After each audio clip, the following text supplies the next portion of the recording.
प्रिय विद्यार्थियों, पिछले वीडियो में हम लोगों ने पढ़ा कि वह निर्धन बालिका कौवे के बताए स्थान पर यानी कि पीपल के पेड़ के नीचे जाती है और वहां जाकर वह देखती है कि पेड़ के ऊपर एक स्वर्ण महल बना हुआ है। कौवे ने उसे स्वर्ण महल में पहुंचने के लिए सोने की सीढ़ी दी और वह बालिका सोने की सीढ़ी से चढ़कर उस स्वर्ण भवन में पहुंच गई। उसके बाद क्या हुआ, चलिए पढ़ते हैं इस वीडियो में।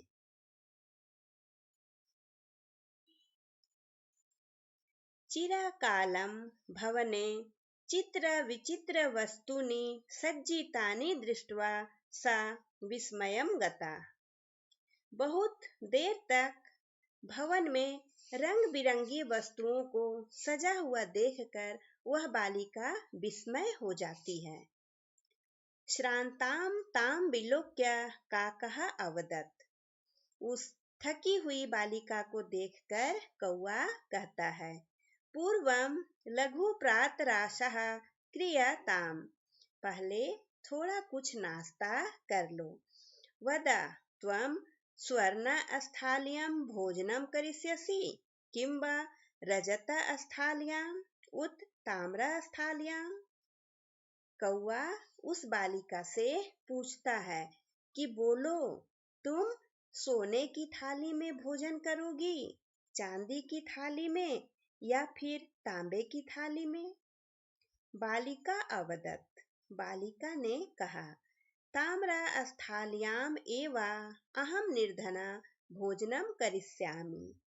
मैं निर्धन तांबे की थाली में ही भोजन करूंगी, ऐसा उस बालिका ने कहा। तदा सा आश्चर्यचकिता संजाता यदा स्वर्णकाकेन स्वर्णस्थाल्यां भोजनं परिवेशितम्। और तब वह बालिका आश्चर्यचकित हो गई जब स्वर्ण कौवे ने उसे सोने की थाली में भोजन परोसा। न एतादृशं स्वादु भोजनम अद्यावधि बालिका खादितवती। आज तक बालिका ने इतना स्वादिष्ट भोजन नहीं खाया था। काको अवदत्।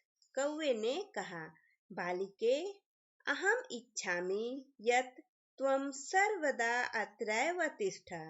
परं त्वमाता तु एकाकिनी वर्तते, अतः त्वं शीघ्रमेव स्वगृहं गच्छ।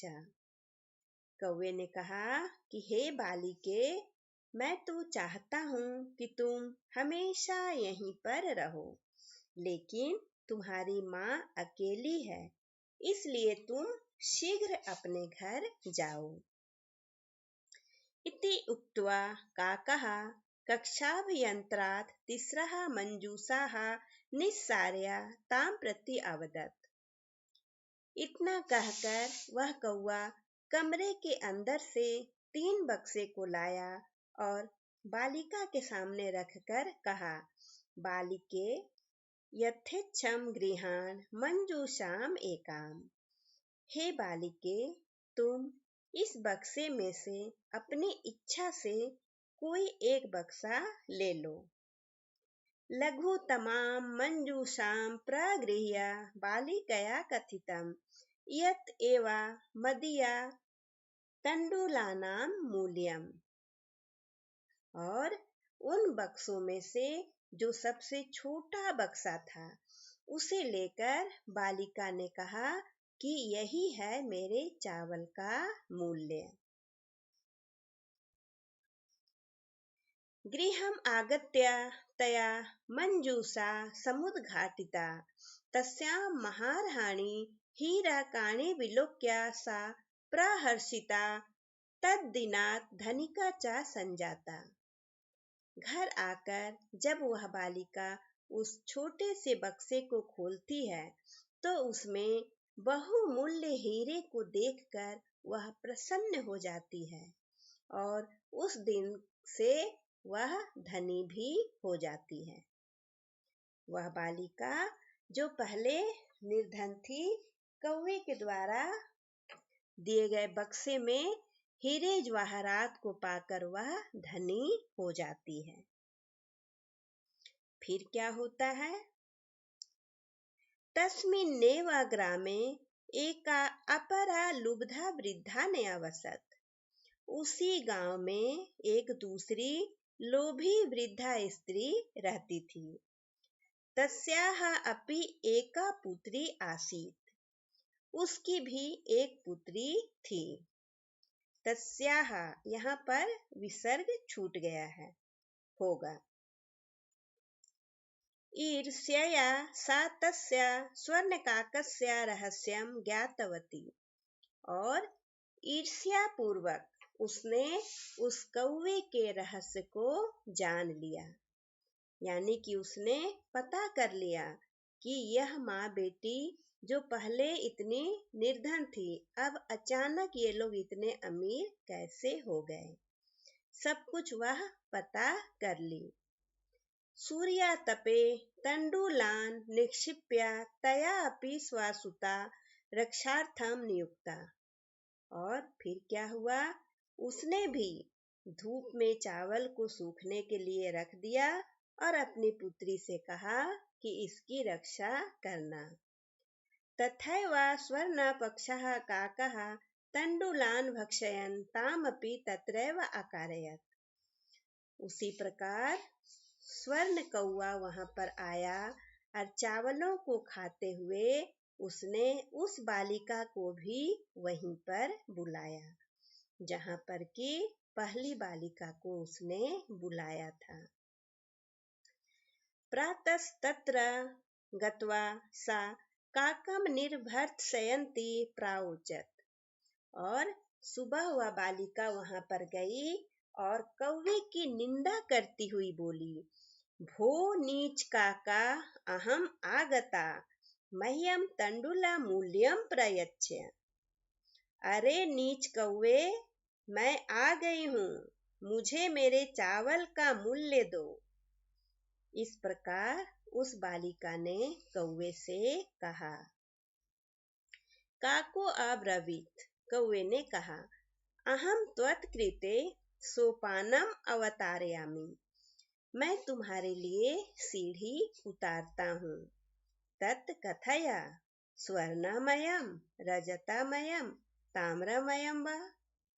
फिर कौवे ने उस बालिका से पूछा कि बोलो, तुम कैसी सीढ़ी से ऊपर आओगी, सोने की, चांदी की या तांबे की? गर्वितया बालिकया प्रोक्तम। अहंकारी बालिका ने कहा, स्वर्णमयेन सोपानेन अहम आगच्छामि। मैं तो सोने की सीढ़ी से आऊंगी। परम स्वर्ण काकस्तत्कृते ताम्रमयम सोपानम एवा प्रायच्छत। लेकिन स्वर्ण कौवे ने उसके लिए तांबे की सीढ़ी दी। उस बालिका ने मांगा तो था सोने की सीढ़ी, लेकिन उसके घमंड को देखकर कौवे ने उसे तांबे की सीढ़ी दी। स्वर्ण काकस्ताम भोजनमपि ताम्रा भाजने एव अकारयत। और कौवे ने उसे भोजन भी तांबे के बर्तन में ही दिया। प्रतिनिवृत्ति काले स्वर्ण काकेन कक्षाभियंत्रात् तिस्रः मंजूषाः तत्पुरः समुत्क्षिप्ताः। और लौटने के समय कौवे ने कमरे के अंदर से 3 बक्से को लाया और उसके सम्मुख रख दिया। लोभाविष्टा सा बृहत्तमां मंजूषां गृहीतवती। और वह लोभी बालिका सबसे बड़े बक्से को उठाती है। गृहम् आगत्य सा तर्सिता यावत् मंजूषाम् उद्घाटयति तावत् तस्यां भीषणः कृष्णसर्पो विलोकितः। और उत्सुकता पूर्वक घर आकर जब वह बड़े से बक्से को खोलती है तो उसमें देखती है एक भयंकर काला सांप। उसने तो सोचा था कि बड़ा बक्सा है, इसमें अधिक हीरे जवाहरात होंगे, और यही सोचकर उसने बड़े बक्से को उठाया था। लेकिन घर आकर जब उसे खोला गया तो उसमें से भयंकर काला सांप निकला। लुब्धया बालिकया लोभस्य फलम प्राप्तम। उस लोभी बालिका को लोभ का फल मिल गया। तद अनंतरम सा लोभम पर्यत्यजत। और उसके बाद से उसने लोभ को त्याग दिया। यहाँ पर कहानी खत्म होती है। बच्चों, इस कहानी के माध्यम से कहानीकार ने हम सभी को यह शिक्षा दी है कि किसी भी व्यक्ति को लालच और ईर्ष्या द्वेष नहीं करना चाहिए, बल्कि त्याग पूर्वक जीवन शैली को अपनाते हुए सभी के साथ, चाहे वह मनुष्य हो, पशु हो, पक्षी हो या कोई भी हो, विनम्रता पूर्वक व्यवहार करना चाहिए, जैसा कि इस कहानी में पहली बालिका ने किया और उसे उसका अच्छा फल भी मिला। बिना मांगे उसे सब कुछ मिल गया। वह निर्धन से बिल्कुल धनवान बन गई। लेकिन दूसरी बालिका, जो कि लालची, अहंकारी और उद्दंड थी, उसकी वाणी में भी कड़वाहट थी। इसी कारण मांगने के बाद भी उसे कुछ भी नहीं मिला। अतः हम सभी को त्यागपूर्ण जीवन शैली को अपनाते हुए सभी के साथ प्रेम पूर्वक विनम्रता युक्त आचरण करना चाहिए। इसी में जीवन का सच्चा सुख और आनंद है। यहाँ पर कुछ शब्दार्थ दिए गए हैं, इसे आप देख लेंगे और समझने का प्रयास करेंगे।